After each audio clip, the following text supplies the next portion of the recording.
Hello everyone, ಎಲ್ರಿಗೂ ನಮಸ್ಕಾರ. Welcome back to my channel CMAS Academy. In this video, we are going to discuss about inventory and planned accumulation and planned decumulation of the inventory. Okay, chapter 2, National Income Accounting from Macroeconomics for 2nd PUC. So video start ಮಾಡೋದಕ್ಕಿಂತ ಮುಂಚೆ ಯಾರೆಲ್ಲ ಮೊದಲನೇ ಬಾರಿ ವಿಡಿಯೋವನ್ನು ನೋಡ್ತಾ ಇದ್ದೀರೋ ದಯವಿಟ್ಟು ಚಾನಲನ್ನು ಸಬ್ಸ್ಕ್ರೈಬ್ ಆಗೋಕ್ಕೆ ಮರಿಬೇಡಿ. So we are starting with the concept of inventory ನಾವು. ಏನು ಈ ಇನ್ವೆಂಟರಿ ಅಂತ ಹೇಳಿದರೆ, ಅಕೌಂಟೆನ್ಸಿ ನೀವು ಪ್ರಾಬ್ಲಮ್ಗಳನ್ನೆಲ್ಲ ಸಾಲ್ವ್ ಮಾಡ್ತಿರುವಾಗ ನಿಮಗೆ ಇನ್ವೆಂಟ್ರಿ ಅನ್ನೋ ಶಬ್ದವನ್ನು ನೀವು ನೋಡಿರ್ಬೋದು. You might have come across the word inventory. ಏನು ಇನ್ವೆಂಟರಿ ಅಂತ ಹೇಳಿದರೆ, inventory is nothing but the stock.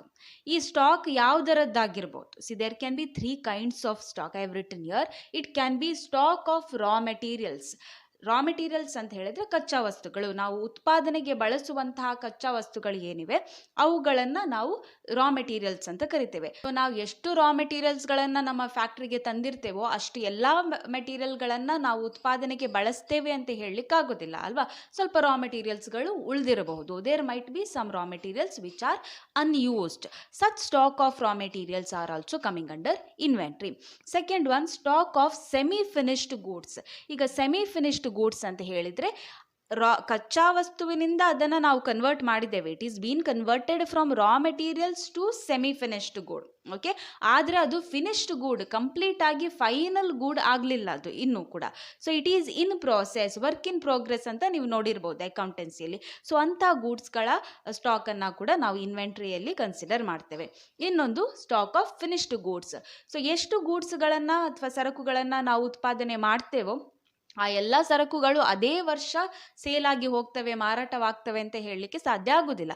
ಯಾಕಂತ ಹೇಳಿದರೆ ಕೆಲವೊಂದು ಅನ್ಎಕ್ಸ್ಪೆಕ್ಟೆಡ್ ಕಂಡೀಷನ್ಸ್ ಇರ್ಬೋದು, ಡಿಮಾಂಡ್ ಕಡಿಮೆ ಆಗ್ಬೋದು. ಹಾಗಾಗಿ ಕೆಲವೊಂದು ಉತ್ಪಾದನೆ ಮಾಡಿದಂಥ ವಸ್ತುಗಳು ಅಂದರೆ ಫೈನಲ್ ಪ್ರಾಡಕ್ಟ್ಗಳು ಮಾರಾಟವಾಗದೆ ಗೋಡೌನ್ನಲ್ಲೇ ಉಳ್ಕೊಂಡಿರ್ಬೋದು. ಅದನ್ನು ಸ್ಟಾಕ್ ಆಫ್ ಫಿನಿಶ್ಡ್ ಗೂಡ್ಸ್ ಅಂತ ಕರಿತೇವೆ. ಸೊ ಈ ಎಲ್ಲವೂ ಕೂಡ ನಮ್ಮ ಇನ್ವೆಂಟ್ರಿ ಅಂಡರಲ್ಲಿ ಬರ್ತವೆ. ಓಕೆ, ಸೊ ಇನ್ವೆಂಟ್ರಿ ಅಂತ ಹೇಳಿದರೆ ಏನು, ನಮ್ಮಲ್ಲಿ ಉಳಿದಿರುವಂತಹ ರಾ ಮೆಟೀರಿಯಲ್ಸ್ ಅಂದರೆ ಸ್ಟಾಕ್ ಆಫ್ ರಾ ಮೆಟೀರಿಯಲ್ಸ್ ಇರ್ಬೋದು. ಅದೇ ರೀತಿ stock of semi finished goods ಅಂದರೆ ರಾ ಮೆಟೀರಿಯಲ್ ಇಂದ ಕನ್ವರ್ಟ್ ಆಗಿದೆ ಅದು, ಆದರೆ ಅದು ಇನ್ನೂ ಕೂಡ ಫಿನಿಶ್ಡ್ ಗೂಡ್ ಆಗಲಿಲ್ಲ. ಅದನ್ನು ನಾವು stock of semi finished goods ಅಂತ ಕರಿತೇವೆ. ಅದೇ ರೀತಿ ಸ್ಟಾಕ್ ಆಫ್ ಫಿನಿಶ್ಡ್ ಗೂಡ್ಸ್ ಇವೆಲ್ಲವೂ ಕೂಡ ಇನ್ವೆಂಟ್ರಿ ಅಂಡರಲ್ಲಿ ಬರ್ತವೆ. Okay, so I hope you understood what is inventory. Now we'll go to the classification. So ನಿಮ್ಮ ಕ್ವೆಶ್ಚನ್ ಬ್ಯಾಂಕ್ನಲ್ಲಿ 2 ಕ್ವೆಶ್ಚನ್ ಇದೆ 4 ಮಾರ್ಕ್ಸ್ಗೆ. One is explain the planned accumulation inventory and planned decumulation inventory. ಇದನ್ನು ಸಪ್ರೇಟಾಗಿ 4 ಅಂಕಕ್ಕೆ ಕೇಳಿದ್ದಾರೆ, 4 ಮಾರ್ಕ್ಸಿಗೆ ಕೇಳಿದ್ದಾರೆ. ಅದೇ ರೀತಿ explain unplanned accumulation and unplanned decumulation of inventory ಅಂತ 4 ಮಾರ್ಕ್ಸಿಗೆ ಕೇಳಿದ್ದಾರೆ. ಸೊ ಸೆಪ್ರೇಟ್ ಆಗಿ ಕೇಳುವಂಥ ಕ್ವೆಶ್ಚನ್ ಇದು. ಪ್ಲ್ಯಾನ್ಡನ್ನು 4 ಮಾರ್ಕ್ಸಿಗೆ ಕೇಳ್ತಾರೆ, ಅನ್ಪ್ಲ್ಯಾನ್ಡನ್ನು 4 ಮಾರ್ಕ್ಸಿಗೆ ಕೇಳ್ತಾರೆ. ಸೊ ಫಸ್ಟ್ಗೆ ನಾವು ಈ ಪ್ಲ್ಯಾನ್ಡ್ ಅನ್ನೋ ಕಾನ್ಸೆಪ್ಟನ್ನು ಮುಗಿಸುವ. So in this video we will learn about what is planned accumulation inventory and planned decumulation inventory. All right, so ನಾವು first will learn about planned inventories. So planned ಇನ್ವೆಂಟ್ರಿಯಲ್ಲಿ ನಾನು ಹೇಳಿದೆ there can be planned accumulation inventory and planned decumulation inventory. ಈ accumulation and decumulation ನಿಮಗೆ ಟರ್ಮ್ಸನ್ನು ನೋಡುವಾಗ ಏನೋ ಒಂದು ತುಂಬ ಹೈ ಲೆವೆಲ್ ಇದ್ದು ಅಂತ ಅನ್ನಿಸ್ಬೋದು, but it is nothing. I will tell you the meaning of accumulation and decumulation. Accumulation ಅಂತ ಹೇಳಿದರೆ ಆ್ಯಡ್ ಆಗುವಂಥದ್ದು ಅಥವಾ ಸೇರಿಕೊಳ್ಳುವಂಥದ್ದು. Suppose if I bought this marker, last year ನನ್ನ ಹತ್ರ ಈ ಮಾರ್ಕರ್ ಇತ್ತು, ನಂತರ ನಾನು ಈ ವರ್ಷ ಇನ್ನೊಂದು ಪೆನ್ ಇಟ್ಕೊಂಡು ಬಂದೆ. So what happened, last year I had 1 marker, this year 1 more pen accumulated ಅಂದರೆ ಆ್ಯಡ್ ಆನ್ ಆಯಿತು. So totally now I have 2 pens in my hand. So ಅಕ್ಯುಮುಲೇಟೆಡ್ನ ಮೀನಿಂಗ್ ಏನು ಅಂತ ಹೇಳಿದರೆ ಆ್ಯಡ್ ಆನ್ ಆಗುವಂಥದ್ದು, ಸೇರಿಕೊಳ್ಳುವಂಥದ್ದು. ಓಕೆ, ನಾವು understood what is accumulation, that's it, as simple as that. ಹಾಗಿದ್ರೆ ಡಿಕ್ಯುಮುಲೇಷನ್ ಅಂತ ಹೇಳಿದರೆ ಏನು? ಡಿಕ್ಯುಮುಲೇಷನ್ ಅಂತ ಹೇಳಿದರೆ opposite of accumulation. So what if it is a plus, this will be minus. Good. So decumulation ಅಂತ ಹೇಳಿದ್ರೆ ರೆಡ್ಯೂಸ್ ಆಗುವಂಥದ್ದು ಅಂದರೆ ಕಡಿಮೆ ಆಗುವಂಥದ್ದು. Let's give the same example. So ಈ ವರ್ಷ ನನ್ನಲ್ಲಿ 2 ಪೆನ್ ಇದೆ, ನೆಕ್ಸ್ಟ್ ಇಯರಿಗೆ ನನಗೆ 2 ಪೆನ್ಗಳು ಬೇಡ, ನನಗೆ 1 ಪೆನ್ ಇದ್ದರೆ ಸಾಕು ಅಂತಾದರೆ, so I will give this pen to somebody else. So now I have only 1 pen. This is decumulation. Understood? What is accumulation and decumulation? All right. Now we will apply the same thing to the factory aspect or a firm. ಈಗ ಒಂದು firm ಅನ್ನು ತಗೊಳ್ಳೋಣ. Firm are a business. This business is of selling books. ಈ firm ಏನು ಮಾಡ್ತಾ ಇದೆ, books ಅನ್ನು sell ಮಾಡ್ತಿದೆ. I have this book in my hand, that is general knowledge book. Okay, general knowledge books ಅನ್ನು ನಾವು ಉತ್ಪಾದನೆ ಮಾಡ್ತೇವೆ, ಮಾರಾಟ ಮಾಡ್ತೇವೆ. So this is our business. ನಾವು ಇನ್ವೆಂಟ್ರಿ ಅಂತ ಹೇಳಿದರೆ ಏನು ಅಂತಾನು ನಾನು ಮೊದಲಿಗೆ ಹೇಳಿದ್ದೇನೆ ಅಲ್ವಾ. ಸೊ 3 ವಿಧದ ಇನ್ವೆಂಟ್ರಿಯನ್ನು ಹೇಳಿದೆ. It may be stock of raw materials, then stock of finished goods ಇರ್ಬೋದು, ಅಥವಾ stock of semi finished goods ಇರ್ಬೋದು. ಇದೇನು, this book is whether it is a raw material or a semi finished good or a finished good. This is a finished good. ಯಾಕಂದರೆ complete ಆಗಿ production ಆಗಿ ನನ್ನ ಕೈಗೆ ಬಂದಿರುವಂಥದ್ದಲ್ಲ, ಇದನ್ನು ನಾನು ಫಿನಿಶ್ಡ್ ಗೂಡ್ ಅಂತ ಇಟ್ಕೊಳ್ತೇನೆ. ಓಕೆ, ಸೊ ಫಿನಿಶ್ಡ್ ಗೂಡಿನ inventory we are talking about that. In planned inventory firm ಏನು ಮಾಡ್ತದೆ, ಮೊದಲೇ ಪ್ಲ್ಯಾನ್ ಮಾಡಿ ಇಟ್ಕೊಳ್ಳುತ್ತೆ. Okay, as the name itself suggest, in planned inventory what does the firm do? Firm plans in advance what is the inventory it is going to keep. ನನ್ನ ಬಳಿ ಎಷ್ಟು inventory ಇರಬೇಕು. ಈಗ ನಾನು ಬುಕ್ಸ್ನ ಬಗ್ಗೆ ಮಾತನಾಡ್ತಿದ್ದೇನೆ. ಸೊ ಎಷ್ಟು ಈ ಜನರಲ್ ನಾಲೆಜ್ನ ಎಷ್ಟು ಇನ್ವೆಂಟ್ರಿಯನ್ನು ನಾನು ಇಟ್ಕೊಳ್ಬೇಕು, ಎಷ್ಟು ಬುಕ್ಸನ್ನು ನನ್ನ ಬಳಿ ನಾನು ಇಟ್ಕೊಳ್ಬೇಕು, ಅದನ್ನು ಮೊದಲೇ ಫರ್ಮ್ ಏನು ಮಾಡ್ತದೆ, ಪ್ಲ್ಯಾನ್ ಮಾಡಿ ಇಟ್ಕೊಳ್ತದೆ.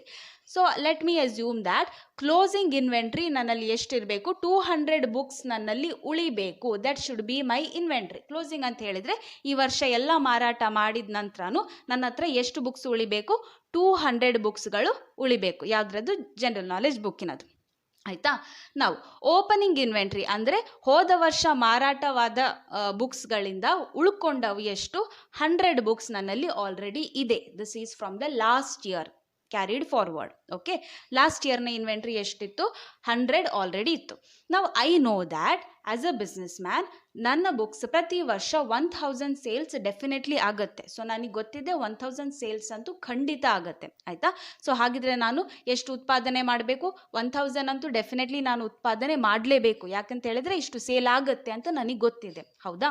So I will produce 1000 and this 1000 are completely sold. ಇಷ್ಟು 1000 ಬುಕ್ಗಳು ಮಾರಾಟ ಆಗಿ ಹೋದ್ವು. ಇನ್ನು ಎಡಿಷನ್ ಆಗಿ ನಾನು ಎಷ್ಟು ಪ್ರೊಡ್ಯೂಸ್ ಮಾಡಬೇಕು? ಯಾಕಂತ ಹೇಳಿದರೆ ನಾನು ಏನು ಹೇಳಿದೆ, ಕ್ಲೋಸಿಂಗಲ್ಲಿ ನನಗೆ ಇನ್ವೆಂಟ್ರಿ ಎಷ್ಟು ತೋರಿಸಬೇಕು, 200 ಬುಕ್ಸ್ ಎಲ್ಲ ಸೇಲ್ ಆಗಿ ನನ್ನ ಬಳಿ ಉಳಿಬೇಕು. ಲಾಸ್ಟ್ ಇಯರ್ನಿಂದ ಕ್ಯಾರಿ ಫಾರ್ವರ್ಡ್ ಮಾಡಿದ್ದಂಥದ್ದು ಎಷ್ಟಿತ್ತು, 100 ಬುಕ್ಸ್ ನನ್ನ ಬಳಿ ಆಲ್ರೆಡಿ ಲಾಸ್ಟ್ ಇಯರ್ನದ್ದು ಇತ್ತು. 1000 ನಾನು ಪ್ರೊಡ್ಯೂಸ್ ಮಾಡ್ತೇನೆ. ಆ 1000 ಬುಕ್ಸನ್ನು ಪೂರ್ತಿ ನಾನು ಸೇಲ್ ಮಾಡ್ತೇನೆ. ಯಾಕೆಂದರೆ that I know, confirm I know that 1000 books are going to be sold. Now additional I have to produce how much? In order to keep this inventory of 200, I have to produce 100. Correct? I hope you are understanding. ಮಕ್ಕಳೇ ಅರ್ಥ ಆಗ್ತಿದೆಯಲ್ವಾ? ನೋಡಿ, 1000 books already sold ಆಯಿತು. So ಹಾಗಿದ್ರೆ ಆ 1000ನಲ್ಲಿ ಒಂದು book ಕೂಡ ಉಳಿಲಿಲ್ಲ, ನನ್ನ ಬಳಿ ಏನೂ ಇಲ್ಲ, ಅದು ಸೇಲ್ ಆಗಿ ಹೋಯಿತು. ಲಾಸ್ಟ್ ಇಯರ್ನಿಂದ ನನ್ನ ಬಳಿ ಇರುವಂತಹ ಬುಕ್ಸ್ ಎಷ್ಟು, 100. ನನ್ನ ಪ್ಲ್ಯಾನ್ ಏನು, 200 ಬುಕ್ಸ್ ನನಗೆ ಫೈನಲ್ ಆಗಿ ಕ್ಲೋಸಿಂಗ್ ಇನ್ವೆಂಟ್ರಿಯಲ್ಲಿ ತೋರಿಸಬೇಕು ಅಲ್ವಾ. ಸೊ ಈಗ ಲಾಸ್ಟ್ ಇಯರ್ನದ್ದು ಇರೋದು 100. ಸೊ ಹಾಗಿದ್ರೆ ಇನ್ನು ಅಡಿಷ್ನಲ್ ಎಷ್ಟನ್ನು ಪ್ರೊಡ್ಯೂಸ್ ಮಾಡಬೇಕಾಗತ್ತೆ, I have to produce 100 more. So that 100 plus 100, my closing inventory shows 200 books now. Correct. So this is our planned accumulation. Accumulation ಯಾಕೆ, ಲಾಸ್ಟ್ ಇಯರ್ನ 100 ಇತ್ತು, ಈ ವರ್ಷ 100 ಪ್ರೊಡ್ಯೂಸ್ ಮಾಡಿದ್ವಿ, 2 ಆ್ಯಡ್ ಆನ್ ಆಯಿತು. ಆ್ಯಡ್ ಆನ್ ಅಂದರೆ ಸೇರ್ಕೊಳ್ತು, ನಂತರ total inventory is showing 200. Planned accumulated inventory ಯಾಕೆ ಹೇಳ್ತೇವೆ ಅಂತ ಹೇಳಿದರೆ, ಈ 200 ನಾವು ಮೊದಲೇ ಪ್ಲ್ಯಾನ್ ಮಾಡ್ಕೊಂಡಿದ್ವಿ. 1000 ಸೇಲ್ ಆಗುತ್ತೆ ಅನ್ನೋದು ಕೂಡ ನಮಗೆ ಮೊದಲೇ ಗೊತ್ತಿತ್ತು, ಅದು ಕೂಡ ನಮ್ಮ ಪ್ಲ್ಯಾನ್ನ ಪ್ರಕಾರವೇ ನಡೀತಾ ಇದೆ. ಹಾಗಾಗಿ ಕ್ಲೋಸಿಂಗ್ ಇನ್ವೆಂಟ್ರಿ 200 ಉಳಿದಿದೆ ಈಗ. That is also happening according to our plan. ಈ ಎಲ್ಲವೂ ಕೂಡ ನಮ್ಮ ಫರ್ಮ್ನ ಪ್ಲ್ಯಾನ್ನ ಪ್ರಕಾರ ನಡೆಯೋದ್ರಿಂದ ನಾವು ಇದನ್ನು ಪ್ಲ್ಯಾನ್ಡ್ ಅಕ್ಯುಮುಲೇಟೆಡ್ ಇನ್ವೆಂಟ್ರಿ ಅಂತ ಕರಿತೇವೆ. Is that simple? All right. ನಾವು going to the decumulation. So decumulation ಅಂತ ಹೇಳಿದರೆ ನಾನು ಹೇಳಿದೆ ರೆಡ್ಯೂಸ್ ಆಗುವಂಥದ್ದು. So inventory has to reduce. ನಾವು according to our plan the closing stock, the closing inventory should remain 25. ಅಂದರೆ ಎಲ್ಲ ಬುಕ್ಸನ್ನು ಮಾರಾಟ ಮಾಡಿಕೊಂಡು ನನ್ನ ಬಳಿ ಎಷ್ಟು ಉಳಿಬೇಕು, ಕೊನೆಗೆ 25 ಬುಕ್ಸ್ ಉಳಿಬೇಕು. ಅಕ್ಯುಮುಲೇಷನಲ್ಲಿ ನಾನು 100 ಹೇಳಿದೆ.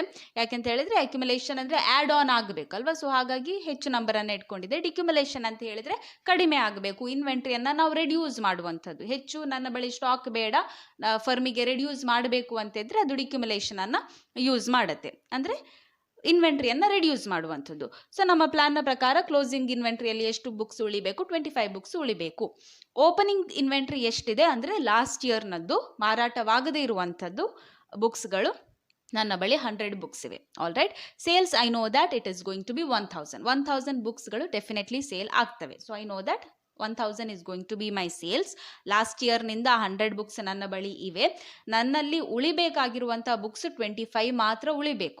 ಸೊ ಹಾಗಿದ್ರೆ ನಾನು ಎಷ್ಟು ಪ್ರೊಡಕ್ಷನನ್ನು ಮಾಡಬೇಕು ಅಂದರೆ ಒಂದು ಫರ್ಮ್ ಎಷ್ಟು ಉತ್ಪಾದನೆಯನ್ನು ಮಾಡಬೇಕು ಅನ್ನೋದು ಪ್ರಶ್ನೆ. Now the firm has to produce 925 books only. ಯಾಕೆ 925 ಬುಕ್ಸ್ ಹೇಳ್ತೇನೆ ನೋಡಿ. 1000 ಬುಕ್ಸ್ ಸೇಲ್ ಆಗಬೇಕು. ಹಾಗಿದ್ರೆ ನಾವು 925 ಬುಕ್ಸನ್ನು ಪ್ರೊಡ್ಯೂಸ್ ಮಾಡಿದರೆ ಸಾಕಾಗತ್ತಾ ಮ್ಯಾಮ್, ಅದು ಶಾರ್ಟೇಜ್ ಆಗೋದಿಲ್ವಾ ಅಂತ ಕೇಳ್ತಾರೆ ಮಕ್ಕಳು. ನೋಡಿ, ಹೌದು, 1000 ಬುಕ್ಸನ್ನು ನಾವು ಸೇಲ್ ಮಾಡಬೇಕು, ದಟ್ ಇಸ್ ಕರೆಕ್ಟ್. ನಾವು ಪ್ರೊಡ್ಯೂಸ್ ಮಾಡೋದು 925. ಯಾಕೆ ಅಂತ ಹೇಳಿದರೆ ಇಲ್ಲಿ 100 ನಮ್ಮ ಬಳಿ ಓಪನಿಂಗ್ ಸ್ಟಾಕ್ ಇದೆಯಲ್ವಾ, ಓಪನಿಂಗ್ ಇನ್ವೆಂಟ್ರಿ ಇದೆ. ಅದು ನಮಗೆ ಬೇಡ, ನಮಗೆ ಉಳಿಬೇಕಾದದ್ದು ಎಷ್ಟು? 25 ಮಾತ್ರ. ಹಾಗಿದ್ರೆ ಈ ಓಪನಿಂಗ್ ಇನ್ವೆಂಟ್ರಿಯನ್ನು ಕೂಡ ನಾನು ಮಾರಾಟ ಮಾಡಬೇಕು ಅಂತ ಅರ್ಥ.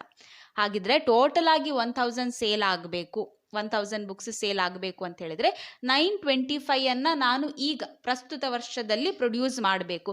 ಇನ್ನು ಹಾಗಿದ್ರೆ 1000 ಪೂರ್ತಿ ಆಗಬೇಕಿದ್ರೆ 1000 ಬುಕ್ಸಿನ ಡಿಮಾಂಡ್ ಪೂರ್ತಿ ಆಗಬೇಕಿದ್ರೆ ಎಷ್ಟು ಬೇಕು ಇನ್ನು ಬುಕ್ಸ್? 75 ಬೇಕಲ್ವಾ? ಆ 75 ನೀವು ಎಲ್ಲಿಂದ ಕೊಡ್ತೀರಾ? ನಮ್ಮ ಬಳಿ ಓಪನಿಂಗ್ ಸ್ಟಾಕ್ ಇದೆಯಲ್ವಾ ಲಾಸ್ಟ್ ಇಯರ್ನದ್ದು. ಸೊ ಅದರಿಂದ ನಾವು 75 ಬುಕ್ಸನ್ನು ಸೇಲ್ ಮಾಡ್ತೇವೆ. ಹಾಗಿದ್ರೆ ನನ್ನ ಬಳಿ ಈಗ ಎಷ್ಟು ಉಳಿತು? 25 ಬುಕ್ಸ್ ಉಳಿತು, ಹೌದಾ? ಈ 100 ನಾವು 75 ಬುಕ್ಸನ್ನು ಕೂಡ ಮಾರಾಟ ಮಾಡಿದ್ವಿ. ನಮಗೆ ಸೇಲ್ ಆಗಲಿಕ್ಕಿರುವಂಥದ್ದು 1000 ಬುಕ್ಸ್, ಅದು ಕೂಡ ಪೂರ್ತಿ ಆಯಿತು. ಅದೇ ರೀತಿ ನಾವು ಪ್ಲ್ಯಾನ್ ಮಾಡ್ಕೊಂಡಿರೋ ಪ್ರಕಾರ closing inventory should remain how much? 25 books, ಅದು ಕೂಡ ಕಂಪ್ಲೀಟ್ ಆಯಿತು. ಕರೆಕ್ಟಾ?